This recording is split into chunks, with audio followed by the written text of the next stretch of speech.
Welcome to the Tailored Talks with OMJ Clothing. I'm Brad, one of the co-founders here at OMJ, and also am going to be one of the co-hosts for this series. We, for those that don't know, are a clothing and lifestyle brand. We're here in Charlotte. We're in our showroom here in Charlotte. We were founded in 2013. We specialize in custom clothing, ready-wear clothing, custom suiting, custom shirting, custom sport coats, really just about anything.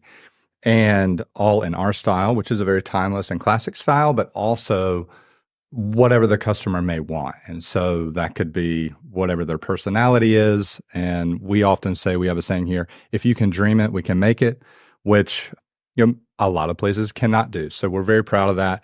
We are a small business, but we do have very big dreams. And one of those has always been for at least for a long time to do something like this, which is a roundtable format. Not that we think there'll be millions of listeners to this, although I know my family will definitely be listening, but to really talk about all things related to fashion, clothing, all things OMJ, and especially in sort of the niche that we've created. What we found is this idea of experiential retail.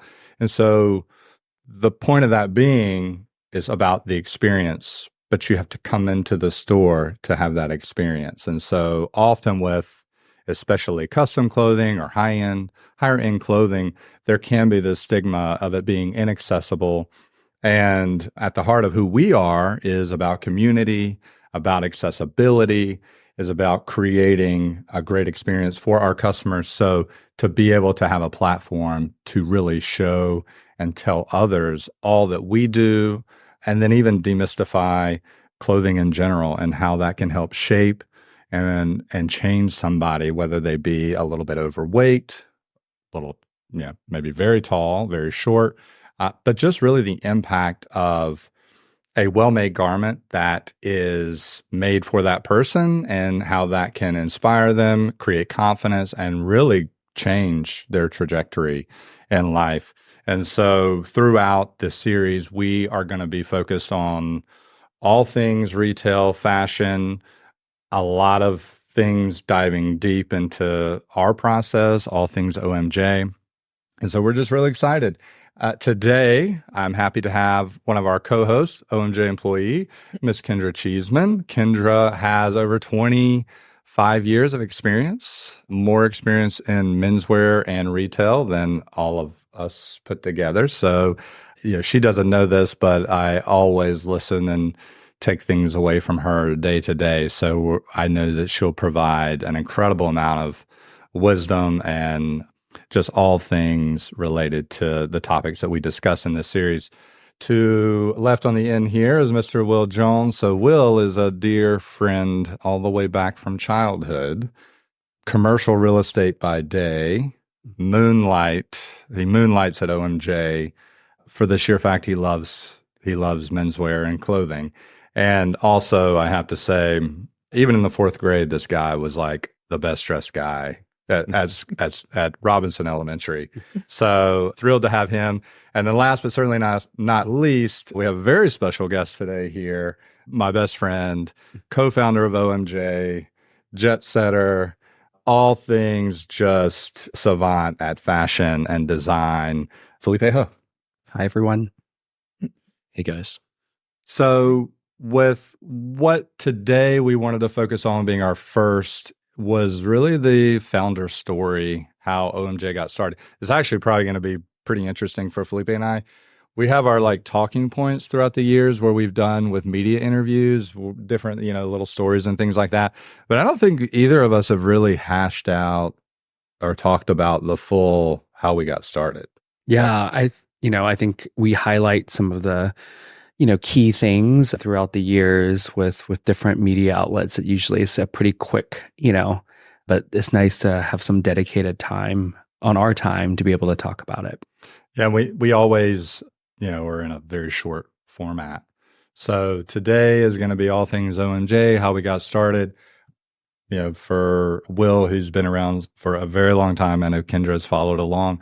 So I look forward to hearing questions from you two, but I'm sure Filipe and I even have questions. I'm maybe it'll be a bit cathartic for me to even go back and relive some of it. Trust me, it's not all been great. There's been lots of up and down struggles. So with that, we're going to get started.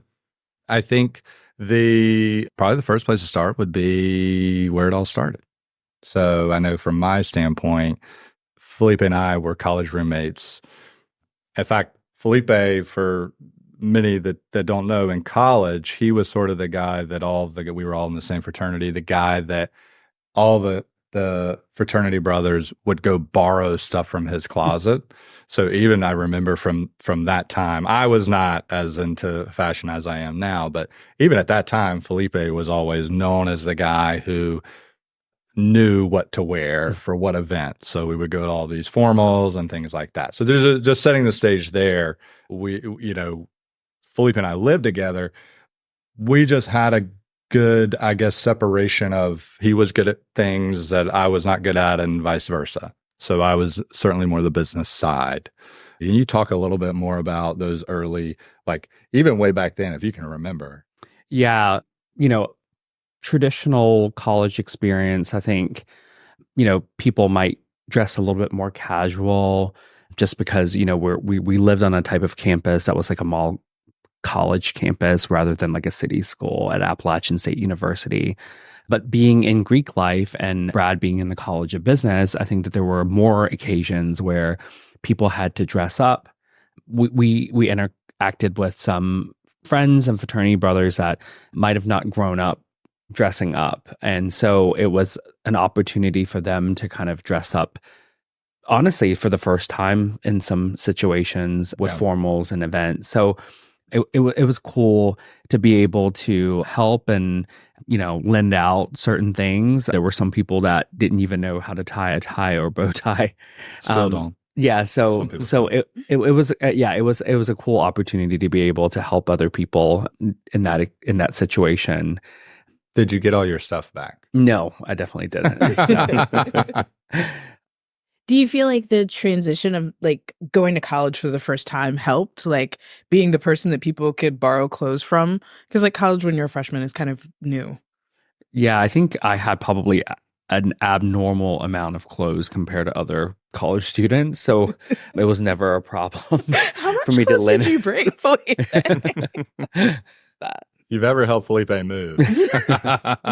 And what's the over-under on how many closets have collapsed? Oh yeah, that happened a lot too.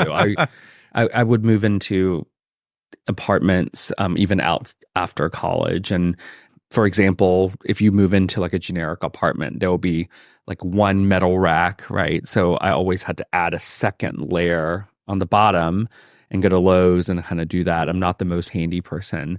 So the drywall screws would never be able to hold up to all the weight. And I would always have collapse situations inside closet configurations. In traditional Filipe fashion, he also had a guy that could come fix it as well.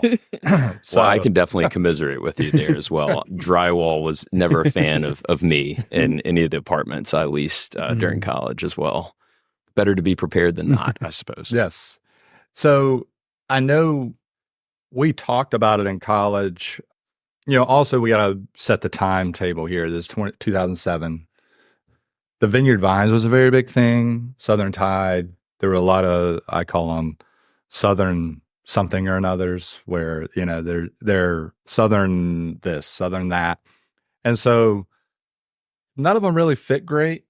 I remember thinking they were all, very, very pastel, which was fine, but I even remember Filipe's like, well, it's fine, but like there just needs to be something a little, not mass produced. And so I think that's really where the initial vision came, was we were looking at how do we make something more for like young professionals? They could wear this to work and they can not look like an Easter egg. And then something also that fits a little bit better. I mean, these, a medium was like, I think this problem has been, pretty well solved across the industry now,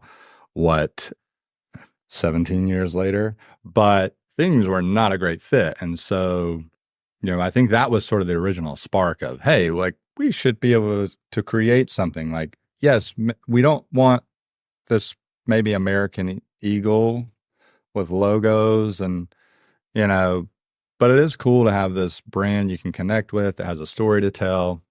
Yeah. And I think there's, from my perspective, there's nothing wrong with the brands that he listed. I think there's different people with different budgets, right? And resources. And so I think I wouldn't, I don't know. I think styles change. I think at the time, some of those things were really popular.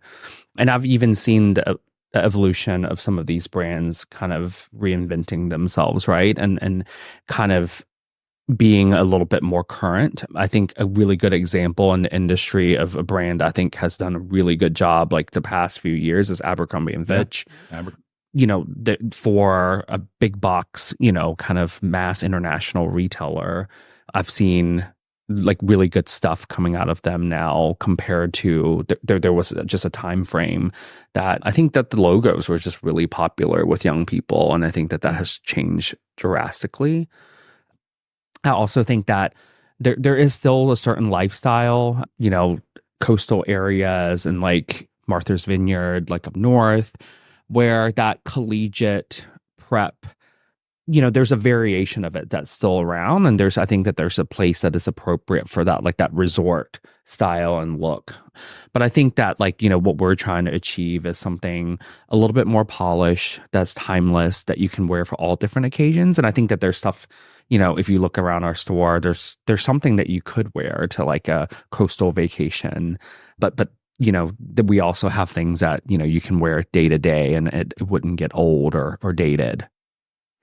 Yeah. And I think you're right. You're right with that. And, I think thankfully we realized when we graduated that we were just dumb college kids and we didn't know anything. And so, and honestly, like it probably was a good thing, right? That we, number one, didn't really have it all fleshed out.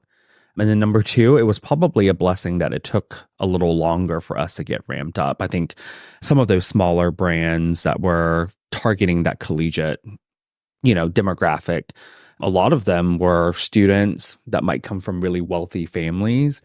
And so there was a lot of capital pumped into it and they were ramping up really fast. And I think the thought was just, this is what's popular. Let's have a whole entire story and brand around that. But we actually got a chance to think about it a little bit and kind of see style change and how quickly it did, and was able to roll out something that I think at the end I'm really happy with. That if we would have rolled out something right away, it might have not exactly been, what we would want now. It would have been another iteration of that for sure. Maybe a different color palette.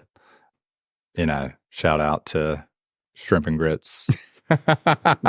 Little insider. There may or may not have been a trademark attempt at potential name if we had gone forward much earlier, which I think it does lead into when we actually did start this. So Filipe, he was living in Richmond. I was in Charlotte. I'm working in banking finance. He's in tech and sales. And so I think that was important for us because we really got to learn the skill sets that I think would guide us through the years after. But I can very distinctly remember, I was in my apartment uptown. You were just visiting one weekend and we were like, we really need to do this. And I think it was probably like early 2012 maybe, or late 2011. And that was sort of when we had taken like a 5-year break and now we were like, okay, we really need to do this. So let's actually move forward. And it was a lot more work, I know, than I realized that it would be. But we were able to flesh out the brand that we wanted to be. Very scrappy, I remember, what was it? I sent you on a mission. We needed to create our first shirt. And you went to what was the store in Gastonia? Mary Jo's. Yeah. R.I.P. We were just finding a local resource that carry fabric. And that was a store a lot of people in the region actually would go to because they had a variety of different types of fabric. Yeah, we were not just for shirting, but just fabric in general. Make our first shirt out of, some random fabric. And then we were like, there's nothing good. I mean, the fabric was fine, but it's not for a men's clothing company. So that kind of sparked, we've got to do a lot more work here to find fabric. We can't just go to our local fabric store. I mean, that's sort of from the early days, as simple as it was, we can just go to this fabric store and get fabric. And it was not like that at all. And I think at that time, if I can remember correctly, I was thinking about transitioning from consumer product sales to apparel. So I actually attended a trade show that happens in Charlotte to kind of see, if there potentially could be job opportunities. It was like a show where you had to be a retailer or a buyer in order to attend. And I just kind of like walked in. I didn't have any credentials or anything and started talking to different brands. And then I realized in this industry, in that wholesale space, a lot of these sales reps are independent contractors and you would have to buy your own samples. You also, there wouldn't be company insurance, as an independent contractor wouldn't. Like all commission only. Yeah. And I was coming from a pretty large, old school, Fortune 500 at the time. So I knew that would have been really scary for me because I was fresh out of school at that point still. And I didn't have a lot of, savings and I didn't know if it would work. So ultimately, I just didn't think that would be a good fit for me. And I remember talking to Brad, I was like, why don't we just do it ourselves? Like, why am I going to work for somebody and sell their shirts and drive my own car around the country. And so that's how that was late 2011, early 2012. And that show, it had to have been, it was one of the Patriot Super Bowls with the Giants. Mm-hmm. That time frame I just distinctly remember because that's when the show was in Charlotte. And yeah, that was right at that time where we're like, hey, well, we really need to do this. And so once we really started to go, I think you were really good at finding the resources. So we actually had a factory right out of the gate, but then we quickly realized that the volume that we were doing wouldn't work. I had a friend in Richmond after that was part of an organization I was volunteering with, and he had family in India, but no, Pakistan or India, I can't remember. And we reached out to them and it just never worked out because of the volume that they were doing was so large. Right. And that's how it was. That's how it was sort of across the board. But for most, if you probably don't know this, maybe you do. There's no factories are us, and the factories that exist, they usually don't have a website. If they do, it's terrible. There's nowhere you just have to kind of know a person who knows a person. And so the ones that are listed in some type of directory or, website are the really large ones, and they're probably doing private label for Nordstrom's or something, right? Big, so if you're searching, some will come up, but they're just really not our type of factory partnerships that we were looking for. I get this question a lot. People are like, well, how did you find out where you make it? And my answer is really, well, I think Filipe talked to somebody who recommended somebody who he then called somebody who he then went somebody. We ended up going to Garland, North Carolina, a shirt manufacturer there. They make for a lot of really high-end brands. Also, RIP to the Garland factory is no longer there, but for Brooks Brothers, for Tom Brown, for Dolce & Gabbana, for Jack Spade, for Club Billy Monaco, Reed, Club Monaco. And we went, also we're stepping forward a little bit. We had already figured out our brand at this point, but they really liked Filipe and they liked our mason jar logo. I mean, we're in very small town, USA, Garland, North Carolina. And so the people that work there are not, they're good people. And so they resonated with our logo and said, oh, sure, we'll work with you. You only need 100 shirts. We normally make, a minimum of thousands, but we'll work with you. So that was kind of cool. And when people ask me, I sort of tell them a little bit about that, but I don't think I've ever really dove into that. It's not just I look here and I found the factory. Mm-hmm. It's a lot of, and then those people then down. At Garland recommended other category for us.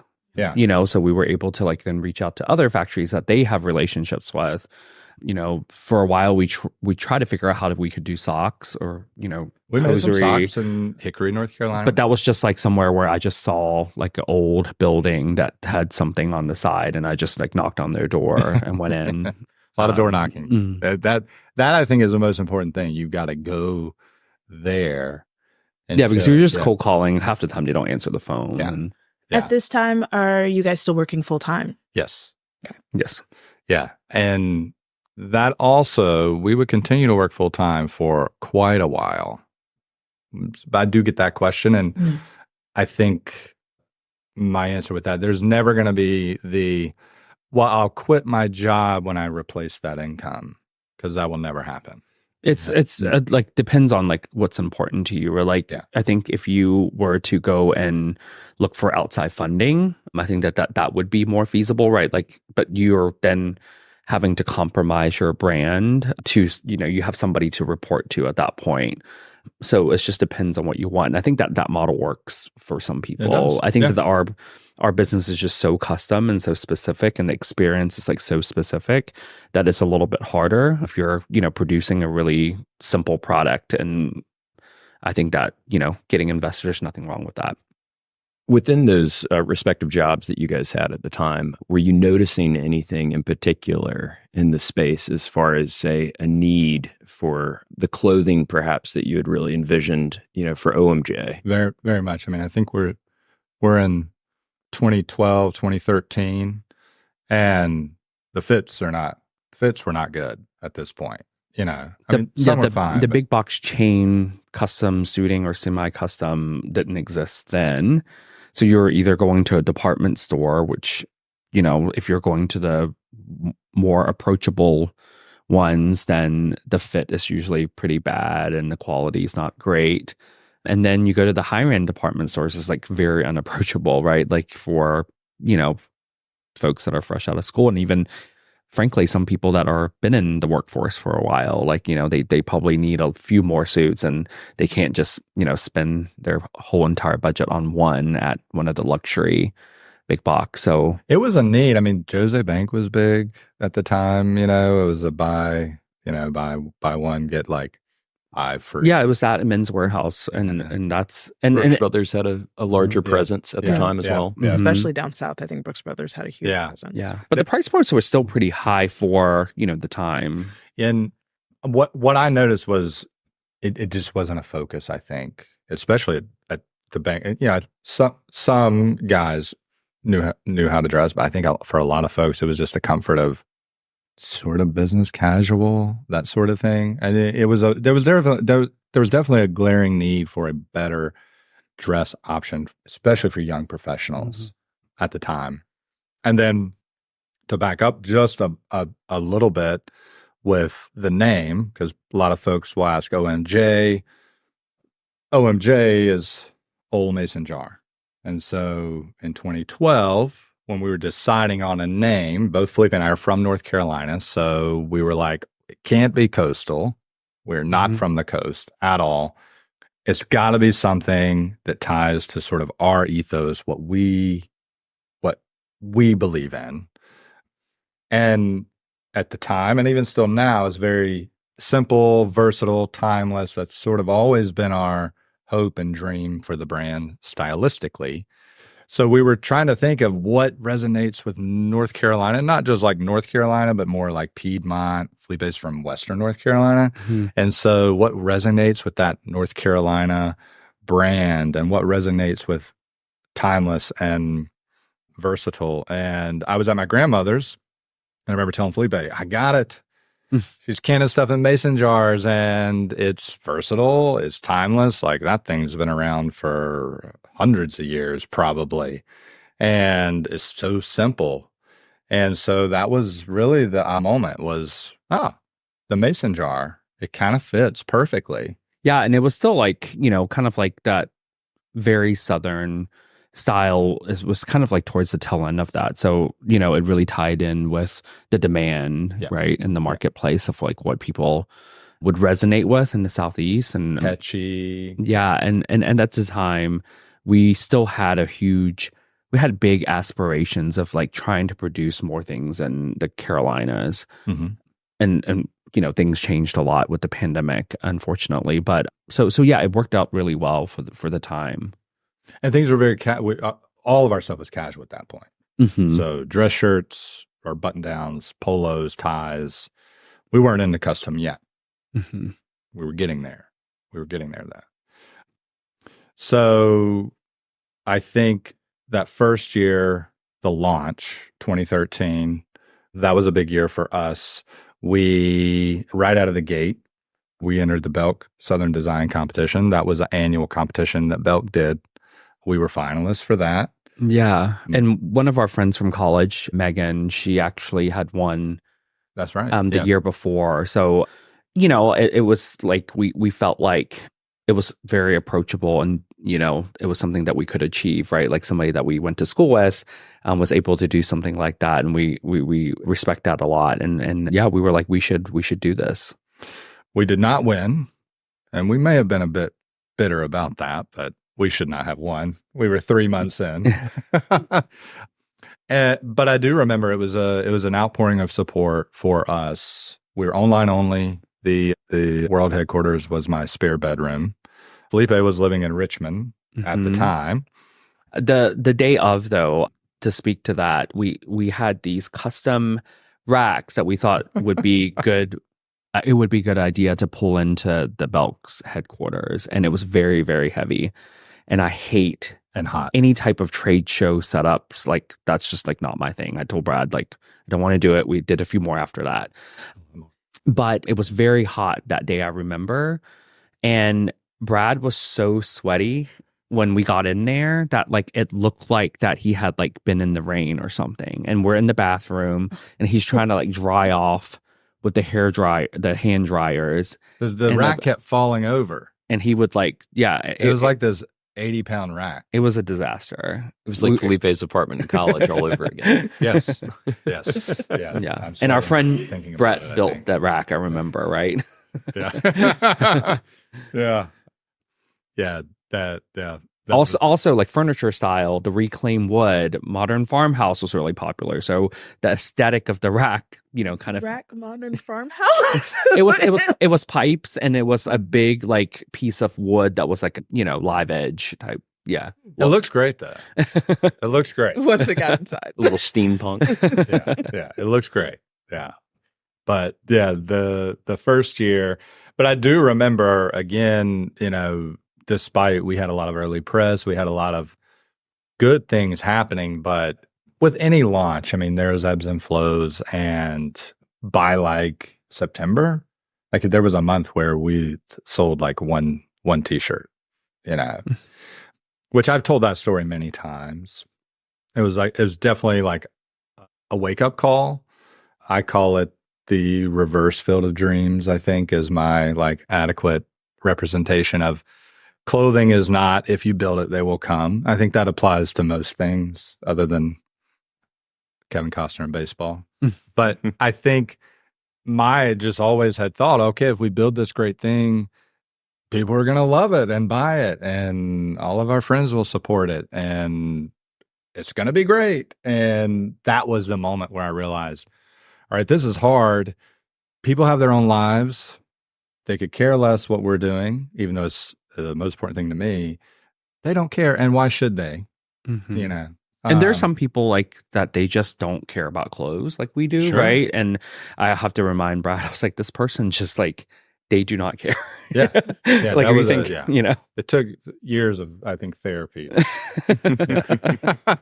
But I think it was a critical moment though, because I tell that story because I think today, in today's fast-paced world of fast satisfaction, you could it was not this way for us, but you could go online today and have a website up in 15 minutes. It's going to look beautiful. You could drop ship, connect in, drop ship stuff, ready to go, like live.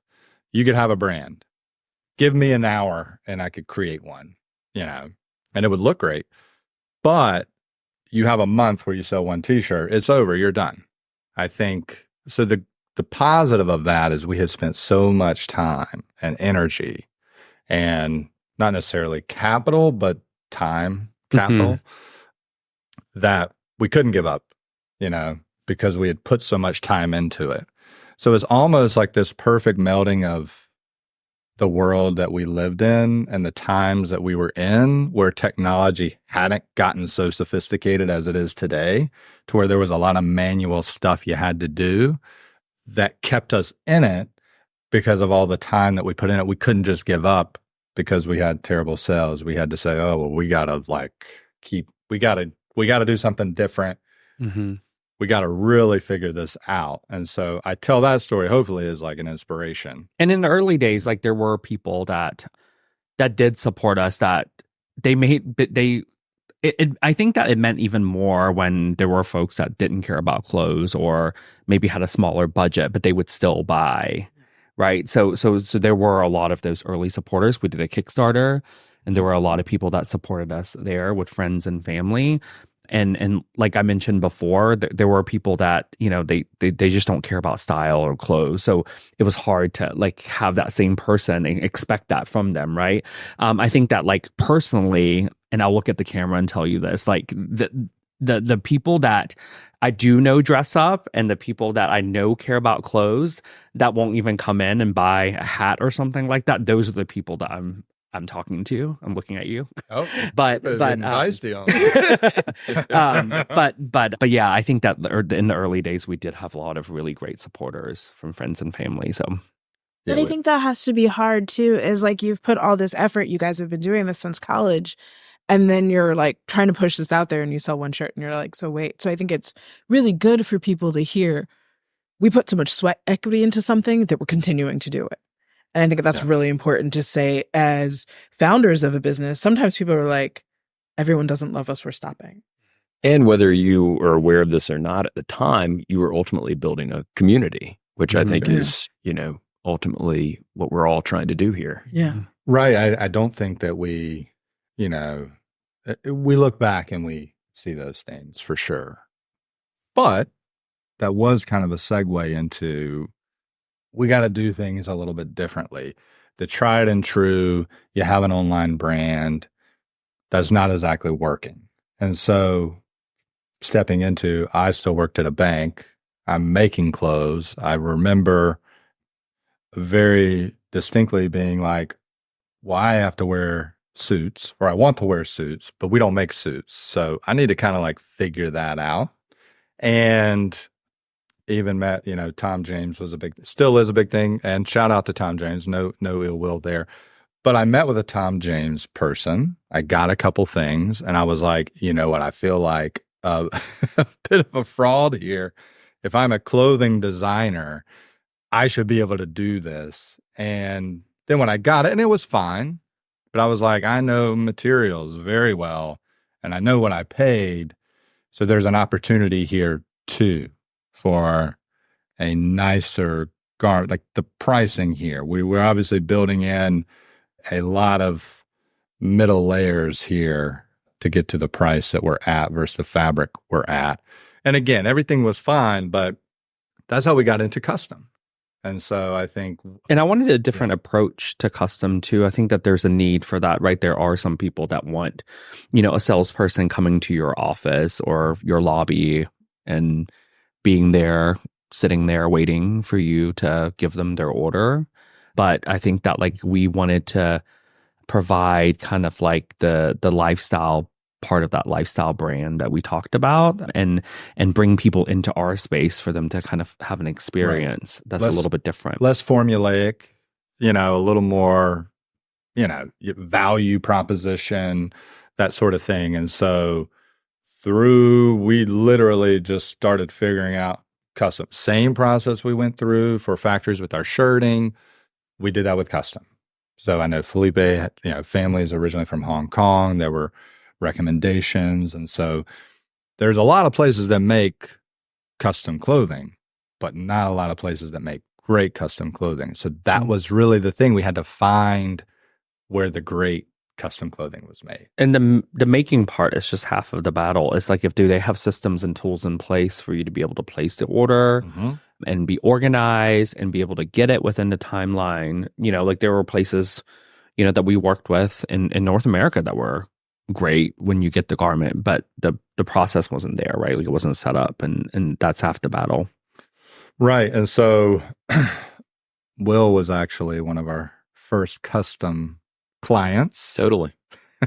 I distinctly recall meeting Filipe actually for the first time in 2014 at a friend's wedding, and there were rumblings of the custom OMJ experience, which I was very excited about at the time, and still am all these years later. Yeah, I'm actually wearing my first OMJ suit today, number one. So on this lovely occasion of ours, first podcast. So we were doing custom. A big thing about custom is you've got to measure people in person.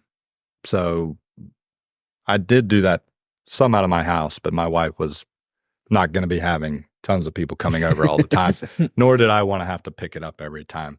So we would measure people anywhere, on the side of the road, literally, on the side of Graham Street, uptown. There's a story somewhere about that. We won't go into that one. In a restaurant. But I did a lot of them out of the Charlotte City Club. And I think that's where we had our first appointment. Definitely. Yeah. Innumerable Stellas yes over a course of several months. Yes, it was great. How many shirts did you get? 15 to start. Okay. And Will does not know this, but I was like, 15? Oh my goodness. What if they don't fit? They were absolutely perfect. In fact, as a testament, I have on one today. Believe it or not, from 2015. Yeah. So, but that's when I think we realized that there was something, we were onto something, and it was a vast turn from the original old mason jar. Still played into it, but all the people I worked with, where'd you get that suit? I made it. Oh my gosh, make me one. And so it just sort of snowballed where we're getting a lot more people interested in that. And at the time, like for the space that we didn't have, for the capital that we didn't have, the business model of custom really worked for us, to be transparent. Because when you have retail ready to wear, you have to hold on to a ton of inventory that you don't know if it's going to sell or not. So making that money back takes a really long time. And so that business model of custom is a great model for us too, because of that reason. Special order, no inventory. I'm notoriously miserly with inventory anyways. I don't like holding on to a ton of inventory. It's a cash flow problem. Custom sort of solved all that for us. So I feel like with our knowledge and expertise, our technical aptitude, so that's another piece that we'll touch on in future podcasts 100%, because I think that's what makes us, one of the things that makes us special with custom clothing is our technical knowledge. A lot of custom clothing guys are very, pomp and circumstance. It's the flash, it's the bright, and they look great, but I don't know that they invest the time for the technical excellence that it takes to make a custom garment. Yeah, and some of these stores now that are doing it, I think, maybe it's because they're trying to scale really, really fast. So they've cut out a lot of the process that we use in measuring somebody's body. That there's even, I work in tech, and I know that there's even technology where they say you can use your phone and scan your body, but it's just not going to be that detailed with every single measurement that you really need for a really great fitting suit. Yeah, there's a hidden formula in there as a math guy and a finance guy, and it's this variable that a phone cannot tell you, and that a body scanner cannot tell you, and that's fit preference. And so, if you have a very average body, I'm sure that some of them come out okay, right? Sure. But if you're very specific with what you're looking for. You can have a dad and a son the exact same size, and they would be in very different fitting garments. And that variable of fit preference is a real thing. And no robot, I don't know, AI is coming for us. But, that can't just be replicated. So you need that. It's part art, part science. So anyways, with that, leading to that, we were deciding, hey, we need a store. City Club's great, but probably need our own spot. I remember, and this is just sort of how, big believers in our, our faith, and things happen. I'm a very positive, glass half full guy. So things just sort of fall in place if you're looking for them and you're open. We were eating lunch uptown one day. Again, I'm still working uptown, so it's got to be uptown because I got to be able to run over there. But we're eating lunch one day at La Arcade, Brevard Court, walking outside. Oh, this is really cool. We look up. Oh, that place is for rent. That'd be really cool. Probably too expensive. Let's go check it out. It wasn't. And the rest is history. It's our first location. And it was like a salon or something in there before, and they cleaned out all of the fixtures and things, and the walls were just gray, and it had exposed brick. It had the old historic wood floor, so it was pretty ready to go. We didn't have to do too much work. Very vintagey vibe. I feel like built in 1914 was the building. Second floor is above Valhalla for any local Charlotte folks, right near French Quarter Restaurant. 500 square feet, but it was perfect. And that was our first showroom.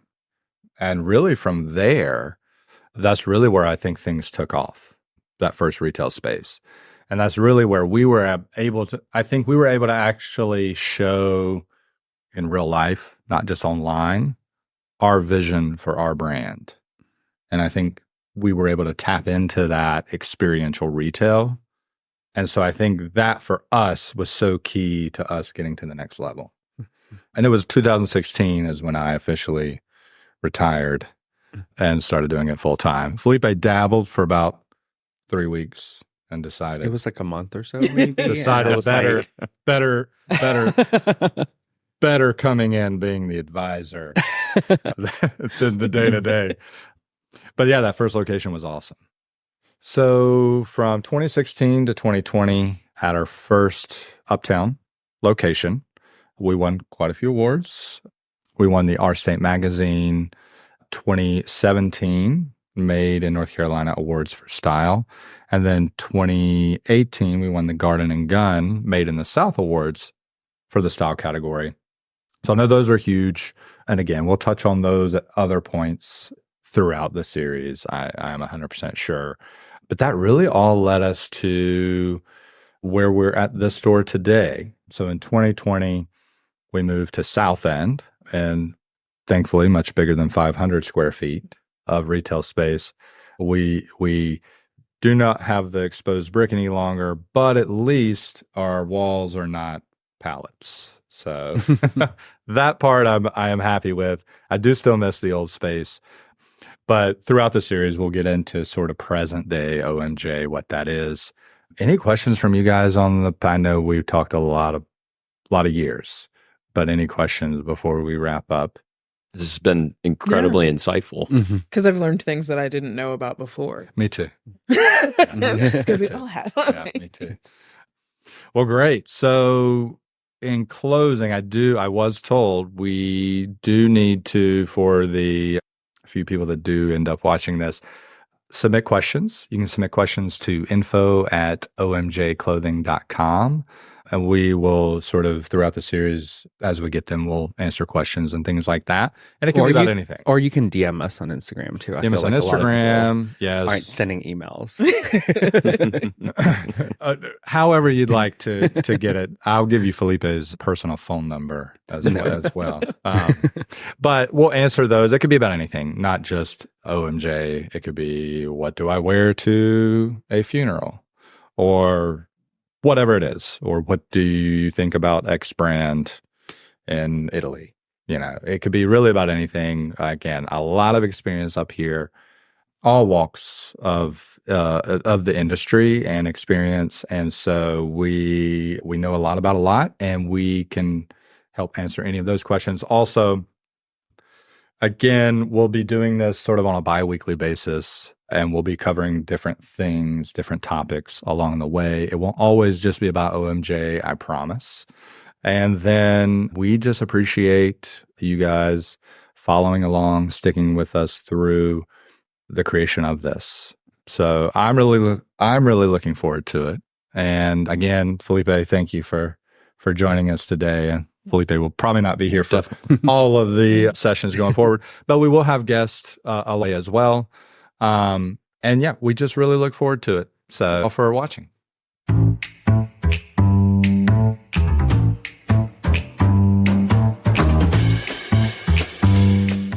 So has anybody watched the Taylor Swift Eras tour? Oh, yet? Here we go. I still not watched. I actually saw it in theaters. I saw it. They're like, people are like, we saw it in theater. Well, as you know, it was great, right? It's fantastic. Did you see it? Yeah, it was crazy in there. People were like dancing like Did they you were go? at the real concert. He saw it in theaters. Did you go to? Did you go to the concert too? No. No.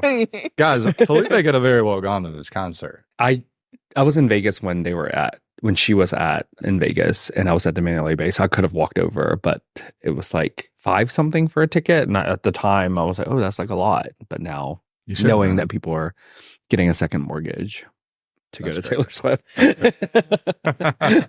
Taylor Swift. Mm. Yeah.